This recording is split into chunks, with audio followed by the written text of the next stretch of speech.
Since the sport's inception, the UFC has been the most dominant and visible brand in mixed martial arts. As the world's leading promotion, the organization's president, Dana White, and his associates wield a great deal of power. While there is no denying that Dana White and crew deserve a lot of credit for bringing the UFC to the mainstream, they have also been a tad disrespectful towards some of their athletes at times. Now, without further ado, and ranked in no particular order, let's take a look at 10 fighters who were disrespected by Dana White and the UFC. Number 10. Francis Ngannou. Francis the Predator Ngannou is a marketable champion with some of the heaviest hands in the game. Though the Cameroonian powerhouse is a promoter's dream in many ways, he has still found himself at odds with Dana White due to his recent contract dispute. Ngannou is looking for a less restrictive contract to allow him to take advantage of other opportunities outside the UFC, such as a potential boxing fight with Tyson Fury. However, Dana White and the UFC brass haven't been willing to budge thus far. As a result, the relationship has seemingly deteriorated over time. Issue from your standpoint, is it simply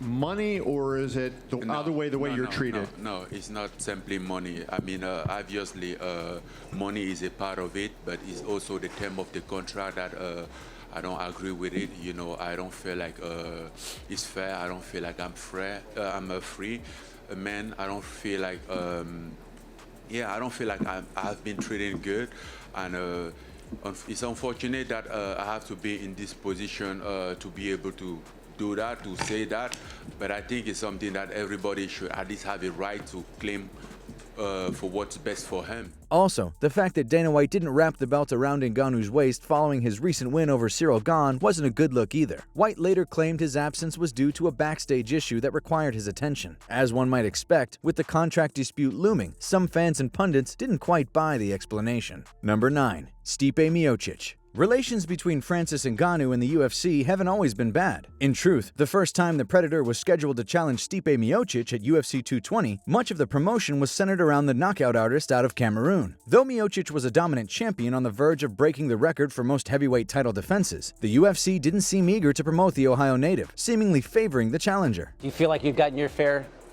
shake in this whole thing? No, because he's getting much more promotion. They are hyping him more than they're hyping you, Stipe. Good for him. I mean, good. Let them hype him up. I don't care. I'm used to it. I've been doing this for a long time, and I don't mind not getting the hype. While it certainly seemed like the UFC was hoping for the title to change hands, the baddest firefighter on the planet managed to retain it. Feeling disrespected by the build-up to the bout, the champion opted to have his coach put the belt around his waist rather than Dana White, who was left standing awkwardly in the cage. One thing that a lot of people noticed was that you took the title from Dana and you handed it to the coach and had him wrap it around your waist. Can you explain the thought process there? My dude. That dude respects me, I respect him. End of story. Number 8. Chris Cyborg. In many cases, Dana White and the UFC are subtle with their disrespect. However, that wasn't the case when dealing with Chris Cyborg. For years, the promotion avoided adding Cyborg to their roster, even though she was arguably the best female fighter in the world for a time. To make matters worse, White publicly insulted the Brazilian by referring to her as Vanderlei Silva in a dress and heels. I said, when I saw her at the MMA Awards, she looked like Vanderlei Silva in a dress and heels. And she did. Didn't she not? When Cyborg finally made her way to the UFC, her relationship with the organization was understandably strained. To be fair, Chris Cyborg wasn't totally on the up and up in her dealings with White either. Just before she departed from the UFC, she released a doctored video misquoting White to portray him in a negative light. The video prompted Dana White to declare that he was out of the Cyborg business, referring to the termination of her contract. Number 7. Demetrious Johnson. Though he is one of the most dominant champions of all time, the UFC never seemed to get behind Demetrious Mighty Mouse Johnson. Moreover, White and his associates haven't historically been keen on promoting the flyweight division as a whole. Of course, both Johnson and the division were disrespected in an incident involving a potential bout with former bantamweight champion TJ Dillashaw. The fight was considered in place of an already scheduled contest with Ray Borg. According to Johnson, matchmaker Mick Maynard told him that he would shut down the flyweight division if he wouldn't accept the fight with Dillashaw. He said, "Hey man, I just want to let you know this is what they're coming back with." And they said, it's either TJ or we close the flyweight division. Still, the contest never happened, yet the division rolled on. Finally, after losing a split decision to Henry Cejudo in 2018, Mighty Mouse and the UFC's relationship ended when he was traded to ONE FC for Ben Askren. Number 6. Tony Ferguson. Tony Ferguson is a man who has never gotten much love from the UFC. At UFC 216, riding a 9-fight winning streak, the Ultimate Fighter 13 winner defeated Kevin Lee for the interim lightweight title. However, following a freak knee injury, Ferguson was forced to pull out of one of his many scheduled fights with Habib Nurmagomedov at UFC 223. As a result, despite only being sidelined for about 5 months, Ferguson was stripped of the title. You see this gold right here? I didn't lose my belt. They took it from me. To put that in comparison, Conor McGregor held on to the lightweight title for 15 months before finally being stripped due to inactivity. After recovering, he won 2 more bouts, compiling a remarkable 12-fight winning streak in one of the sport's toughest divisions. Still, Tony Ferguson has never competed for the undisputed title. Now 38, amid a 3-fight losing streak, Ferguson seems destined to go down as perhaps the best UFC fighter to never compete for an undisputed title. Number 5. Colby Covington. Some media members were critical of the UFC's decision to give Colby Covington a second shot at Kamaru Usman and the welterweight title after just 1 win between the bouts. While one could understandably cite the decision as an example of the UFC showing favoritism to the polarizing welterweight, there is evidence to suggest Dana White and the gang aren't as big of a fan as people might think. To illustrate the previous point, look no further than Covington's reign as an interim welterweight champion. In 2018, Covington picked up a big win over Rafael dos Anjos to capture the interim title. However, despite his standing, the organization snubbed chaos by giving British star Darren Till the next shot at the undisputed champion, after Colby Covington asked for a bit of additional time to recover from nasal surgery. You know, I was called a couple weeks ago about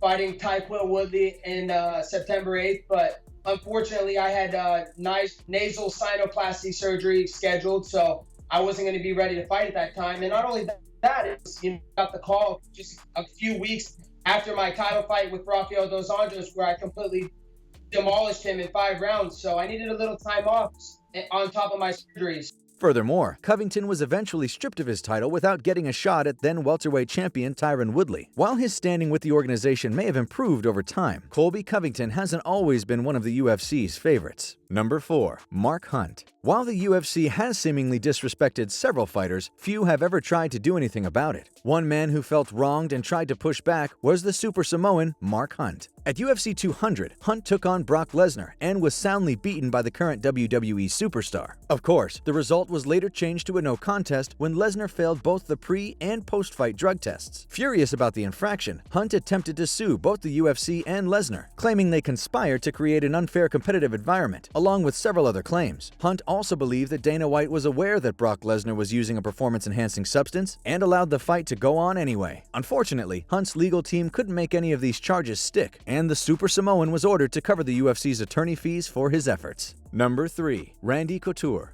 As a 6-time world champion, Randy the Natural Couture is without question one of the UFC's all-time greats. Still, despite his many accomplishments with the organization, the Hall of Famer is seldom mentioned or celebrated by Dana White and company. Even during his time in the UFC, Couture's relationship with management was rocky. In the late 2000s, the Natural and the UFC were involved in a high-profile contract dispute. Things were eventually resolved, and Couture resumed his career in the octagon. However, when he finally retired for good, he decided to sign with Bellator to serve as a coach on their reality series, Fight Masters. The move infuriated White, who quite literally said he didn't respect Couture at all when discussing him during a 2013 interview. You know, I don't respect him at all. The only time that Randy Couture is ever a man is when he steps foot in that cage. As soon as his big toe steps out of that cage, he's the furthest thing from it. The UFC president took things even further by barring Randy Couture from cornering his son Ryan during his octagon debut. Almost a decade later, Couture and White's relationship still remains strained. Number 2. Habib Nurmagomedov. Habib the Eagle Nurmagomedov is one of the best fighters in MMA history. Though he's a legendary figure these days, the UFC didn't always give him the red carpet treatment. After compiling a perfect 23-0 record and going on a remarkable run in the UFC that included 7 straight victories, Habib was promised a title shot against reigning lightweight champion Eddie Alvarez. However, the promotion decided to go back on their word and give the shot to Conor McGregor at UFC 205. I signed contract and I see in media like Conor gonna fight with Alvarez, and I was like, hey, I supposed to fight with him. I signed already contract. I tell him, hey, you know already I deserve this. I have to fight for the title, and after this fight you have to send me a real contract. This is not like fake. like you do last time. The Irishman would go on to capture the lightweight title that evening, while the Eagle wound up fighting Michael Johnson in the prelims instead. The UFC slight would set the stage for the eventual rivalry between Conor McGregor and Habib Nurmagomedov. Number 1. George St Pierre. George Rush St Pierre was the UFC's golden boy for most of his career. A marketable star who said all the right things, the Canadian was a model champion for the promotion. At UFC 167, St Pierre picked up a controversial split decision win over Johnny Hendricks to retain his welterweight title. With several media outlets scoring the fight in favor of Hendricks, the MMA world was clamoring for a rematch. As such, plenty of people were disappointed when GSP announced that he would be taking a lengthy hiatus from the sport. Perhaps the most disappointed of all was UFC president Dana White. White publicly chastised his marquee star following the bout and blasted St Pierre for taking his hiatus. That decision that happens, right?